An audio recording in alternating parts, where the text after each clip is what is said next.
I want to take a quick minute and just talk about the different types of customer experiences that I've had when doing this whole lawn care thing, right? And I'm going to talk about one in particular. And it has to do with property management companies, okay? So we'll start this story 4 years ago now, okay? Back when I had absolutely no idea what I was doing. Um, I posted an ad on Craigslist and I got a call from a small property management company that had, I think at that time, maybe 3 or 4 properties in Grand Rapids. So, of course, then I was like, holy crap, man, 4 properties. I'm like, yo, let me get on that.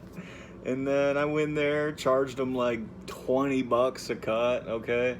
And then in that first year or two of me being in a relationship with them, they would always ask for like extra crap to be done. You know, trim this bush. You were supposed to be getting this weed, all right? And now it's overgrown, and now you need to take care of it. Okay, and they would basically bully me. Okay,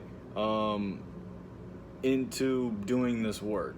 Is that because I'm a kid? Is that because, anything like that? Like, I don't think so. And one thing that I've learned is that there is just a multitude of property management companies out here that just look to get work done for as cheap as possible. They hardly, they don't care about much. They just want the cheapest guy and get it done, no fuss. And they just look to turn and burn these people, okay? All their contractors and whatnot. That's something that I've learned over the past, 5 years. Anyways, so there was that property management company, and they would always just, all right, you're not doing this, you were supposed to be doing this, we're expecting you to do this, you're not doing this, blah, blah, blah, blah, blah. And it just giving you a hard-ass time, man. And there were times where, in the beginning, especially in the beginning, I was just like, you want me to do this? Oh, okay. Is that what normal property management companies do? Or sorry, is that what normal lawn care people do? Oh, okay. I can remember this one property that I was on. It had like this weird, area between like a retaining wall and the house. And again, it's not the lawn, it's an area filled with plants and weeds and a bunch of junk. And it was just interesting because they were complaining, midway through summer that stuff is like overgrown. I mean, it's coming up to my shoulders. So it's pretty tall. And they're like, oh, you should have been taking care of this before. Why weren't you? Blah, blah, blah, blah. And I'm just like, I got scared. I'm like, okay, yeah, sorry, I'll go take care of it right now. I went out there by myself, took care of this area, and it took me 2 hours roughly on the property. And then I had to drive away, go and dump it, and then take my ass back home. And like that was we were cutting that lawn for $20, $20, okay? And I went and did this extra work, which they made me think that it was supposed to be getting done, but it wasn't. They were just trying to do their property management thing and squeeze as much juice out of that as they possibly could. You know what I mean? So anyways, I didn't charge them anything additional. I went and showed up to their property by myself, worked for 2 hours, and I still charged them nothing. I charged them nothing for that. I went and did that for free, right? And then they still do that stuff to this day, okay? I still have these property management companies. I've bumped the price up on them a few times. And it just happened again this year to where we're at a property, and we've been doing this property ever since the first time we had them 4 or 5 years ago. And all of a sudden this like bush weed stuff starts getting overgrown, and they take a picture of it and send it to me, and they're like, this needs to be getting taken care of. It should have been getting taken care of. It wouldn't have been this bad in the first place if you took care of it in the first place. And I'm like, hold up. I'm like, wait a minute. What is it that you're looking to have done? Okay, they send a picture, trim this, pull this, blah, blah, blah. And I'm like, okay, I'll have an estimate to you in a week. And they're like, whoa there, guy. An estimate? Whoa, this should have been getting done. This should have been, taken care of, and it wouldn't be this bad, and you wouldn't need to do an estimate if you were doing it in the first place. I'm like, on our contract, mow, trim, and blow. Mow, weed whack, and blow. 3 things, real basic. Okay? And like I said, we've already been at this property for 4 years.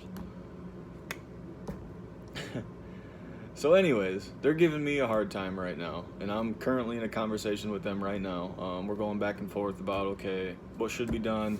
You know, they're upset because they, for some reason, thought that they should be getting this, and they're asking for this, and I'm like, hell no, we ain't doing that shit, bro. I'm gonna need some cheese out of you. So you got people like that. And then the new contract that I got this year is another property management company, much bigger property management company. And it's interesting how these 2 different companies have like just 2, you can just tell they're different beasts. All right. Yeah, they're in the same industry, but the new property management company that I got this year is like, I mean, they're legit shit. Okay. They're legit. They have a maintenance limit to where if they're asking for something extra to be done, as long as you can do it under this maintenance limit, just go ahead and do it. You know, don't even send us an estimate. If it's under this maintenance limit and we want it done, just do it and then send us the bill. I'm like, I can deal with that, right? And then, okay. And then, for instance, they want some one-time edging done. And this one-time edge came above their maintenance limit. So I'm like, all right, well, we'll see how this goes. And mind you, I'm scarred permanently by we'll say the poor property management company, who's constantly arguing with me about crap, about anything, you know. So I'm scarred. I'm sending this estimate scared. I'm like, send.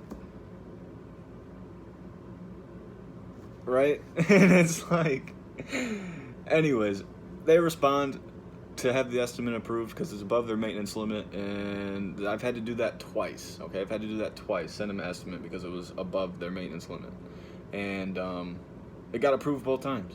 No questions, just like approved, thanks, send us the bill, you know, no questions.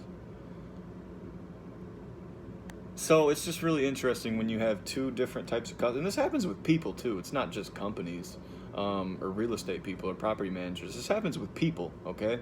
You just have totally 2 different types of customers, and it's like one is just going to try to nitpick and try to get as much out of you for free as they possibly can. Other people, you know, are the good clients. They see the value in your service. They don't argue with you about your price. And those are the clients you want. Obviously, you cannot really tell who that client's going to be before the relationship starts. But anyways, I just wanted to share that. That is some customer experiences that I've dealt with and still deal with right now. Like I said, I'm dealing with it right now. That property management company from 4 or 5 years ago, still doing the exact same thing that they were doing 4 or 5 years ago. So it's a good time.